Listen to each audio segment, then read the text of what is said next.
karag-karag, welcome back to my vlog. Isang magandang gabi sa inyong lahat mula dito sa Lasak City. At ito na nga mga karag-karag, ang mga latest na mga pasabog na revelasyon na trending na pinag-uusapan ng mga active na mga chismosa sa social media na kung saan Atesa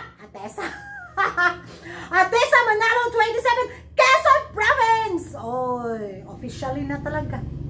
Finally, lalaban na talaga si Atisa Manalo bilang pambato ng Quezon Province sa darating na Miss Universe Philippines 2024 na inaabangan talaga ng karamihan ang kanyang comeback na kung saan marami mga pa-intriga galore ang mga nangyari bitaw sa mga previous na mga year na kung saan din, di ba? Kung napag-usapan natin to noon sa mga latest, mga last vlog ko na may iba mga beauty pageant lover na medyo nauihan na sa naging pa-eksena galore nga sa pagsabak ulit ni Atisa Manalo sa mundo ng pageantry. Unsa man! Time pasa. So ayun nga, may bumili ng 2 pirasong tinapay na halinan kong 10 pesos.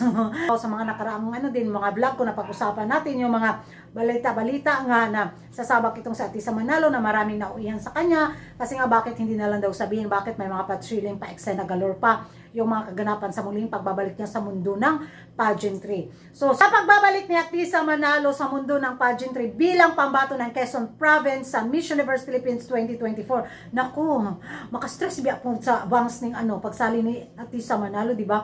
At pressure din sa kanyang side na dapat todo, talaga ba, yung puspusan talaga yung magiging preparation niya nito. Dapat talaga paghandaan niya talagang mabuti, yung mga pasabog, eksena galore niya sa kanyang laban sa Miss Universe Philippines 2024. Kasi nga, di ba, mataas yung expectation ng mga fans kay Atisa Manalo. At sa kanyang laban ngayon, dahil minsan na nga siya nag-first runner-up sa Miss International Pageant, so ngayon, ako, pag maligwak si Atisa Manalo, grabe yung bash na matanggap niya, di ba?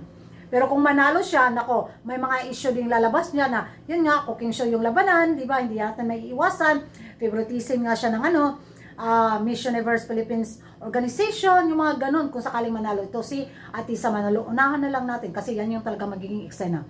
At, so sabi nga nila, sure win na daw talaga itong si Atisa Manalo bilang pambato ng Quezon Province sa Miss Universe Philippines 2024, di ba? So hindi pa natin alam dahil hindi pa naman buo yung mga kandidata na sasabak sa taon na to at isa sa mahigpit niya na kalaban sa taon na to is si Alexi Brooke ng Iloilo City. So abang pa tayo sa mga ibang kandidata na magiging balakid sa pagsungkit ng corona ni Atisa Manalo sa taon na to, di ba? So excited ako mga karag-karag at happy ako dahil muli siyang sasabak, dagdag siya sa excitement sa taon na to sa Miss Universe Philippines 2024. Kung tiyak na magwarlahan na naman ang mga fans nito between sa bawat kandidata bitaw na lalaban ngayong taon na to sa corona at tiyak hubag-hubagan na po ang atong mga kapitbahay. Tugka na po sila matagtiki. Tugka na po sila mga kuan ba? Makonvulsyon na po sila sa kaba kung sakaling magwagi nga itong pambato ng Quezon Province, di ba? Nung rumor nga lang nga sasali siya sa Miss Universe Philippines 2024 na wala pang official announcement. Wala na. Nag-trending agad siya sa mga beauty pageant pages ng ating mga kabitbahay. How much more pa kaya ngayon na official candidate na talaga siya sa Miss Universe Philippines 2024. Yan ang mga karag-karag, yung masasabi nyo na ngayon official ang kandidata si Atisa Manalo sa Miss Universe 2024. Sa tingin nyo mga karag-karag, corona na ba this time ulit kay Atisa Manalo? Mag-ingay tayo sa comment section at kung hindi ka pa napag-subscribe sa YouTube channel ko, don't forget to like and subscribe. Kuragan-karag. Ang babae lagi nagkarag-karag and see you in my next vlog. Bye-bye!